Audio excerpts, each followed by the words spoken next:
Assalamualaikum warahmatullahi wabarakatuh. Jumpa lagi di ngaji kitab Mabad Fikih Juz 2. Hari ini kita akan membahas tentang rukun-rukun sholat. Bismillahirrahmanirrahim. Qala musonifu rahimahullahu ta'ala wa nafa'ana fi ulumihi fid dharaini amin. Soal, kami kupiro arkanus sholati utai piro-piro rukune sholat.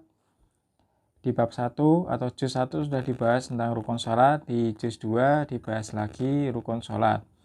Jawab, arkanuha utai piro-piro rukune sholat iku arba'ata asyara ono 14. Apane ruknan rukune? Jadi rukun sholat ada 14. Al-awalu utai kang awal iku al-qiyamu ngadeg lil qadiri kedue wong kang kuwasa. Yang pertama berdiri. Jadi berdiri itu termasuk rukun sholat bagi orang yang mampu. Fil fardhi dalam sholat fardu, tentunya di dalam sholat fardu ya, atau sholat wajib, yakni sholat 5 waktu itu wajib berdiri bagi yang mampu. Tapi bagi untuk sholat sunnah itu tidak menjadi rukun atau tidak menjadi kewajiban berdiri itu sendiri. Asani utai kaping pindho iku niatu niat. Yang kedua niat. Asani utai kaping telu iku takbiratul ikhrami, takbiratul ikhram. Yang ketiga takbiratul ikhram. Jadi takbiratul ikhram itu harus diucapkan ya, Allahu Akbar. Nah, itu diucapkan. Tidak sekedar dibaca dalam hati, tapi harus benar-benar diucapkan. Ar-rabi utai kaping papat iku qiraatul Fatihati, maca Fatihah. Termasuk membaca Fatihah juga rukun yang dalam bentuk ucapan atau harus dibaca, tidak sekedar dibaca dalam hati ya. Nah, membaca itu bagaimana? Ada keterangan atau salah satu penjelasan yang menjelaskan bahwa namanya membaca itu harus terdengar, jadi minimal telinga sendiri mendengar. Ada juga pendapat yang mengatakan kalau sholat berjamaah ya minimal orang yang di sampingnya itu mendengar. Jadi mendengarnya ya tidak harus keras tapi mendengar. Yaitu kalau yang pertama ya minimal telinga sendiri minimal telinga sendiri itu mendengar. Jadi harus benar-benar ada bacaan. Bismillahirrahmanirrahim, alhamdulillahirabbil alamin, semisal begitu. Tidak hanya dibaca dalam hati. Al-khamisu ta kaping 5 iku ar-ruku', rukuk nomor 5. Asadisu ta kaping 6 iku at-tumakninatu, tumakninah utawa anteng.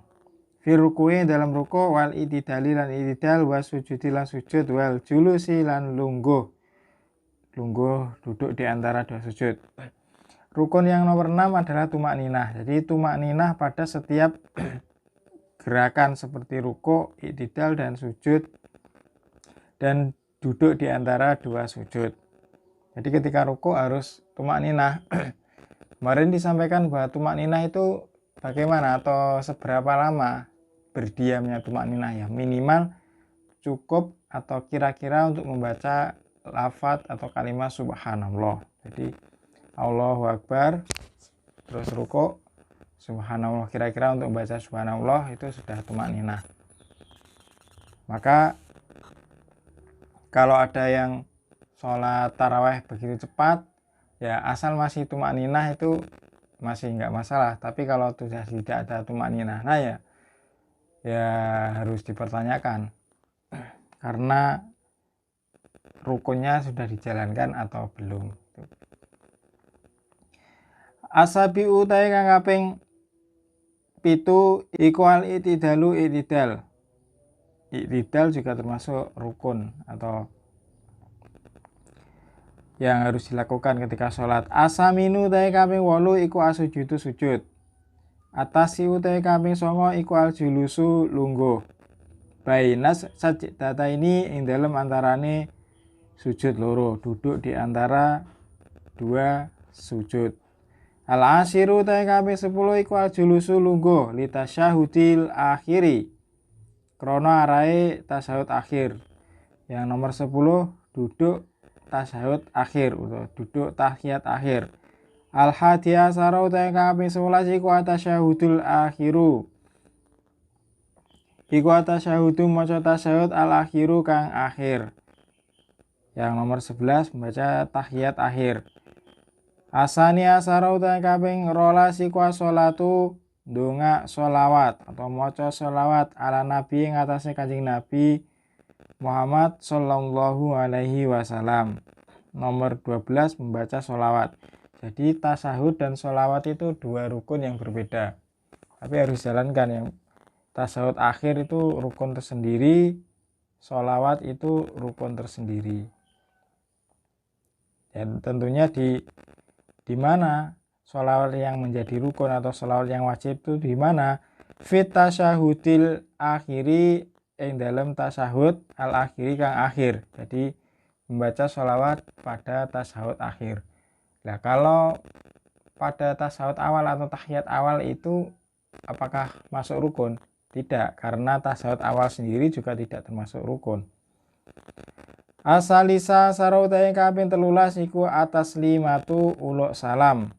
Yang nomor 13 membaca salam. Al ula kang awal. Jadi yang masuk rukun itu salam yang pertama. Jadi ketika assalamualaikum, nah salam itu masuk rukun. Tapi kalau salam yang kedua itu sudah tidak termasuk rukun karena sudah diakhiri salam pertama, berarti sholatnya sudah selesai. Dijelaskan kan sholat adalah pekerjaan atau ibadah yang diawali dengan takbiratul ihram dan diakhiri dengan salam dengan syarat dan rukun yang ditentukan. Nah, ketika sudah salam yang pertama, maka sudah selesai sholat tersebut. Ar-Rabi'ah utawi kang kaping 14 iku atartibu tertib. Nomor 14-nya tertib. Ya, namanya rukun juga harus dijalankan dengan tertib, tidak boleh terpisah-pisah atau tidak boleh loncat-loncat. Semisal habis membaca Fatihah langsung sujud, itu tidak boleh. Harus berurut sesuai urutannya tadi. Sampai di sini dulu tentang rukun-rukun sholat. Insya Allah nanti ketemu lagi tentang bab azan dan iqomah. Billahi taufiq wal hidayah. Wassalamualaikum warahmatullahi wabarakatuh.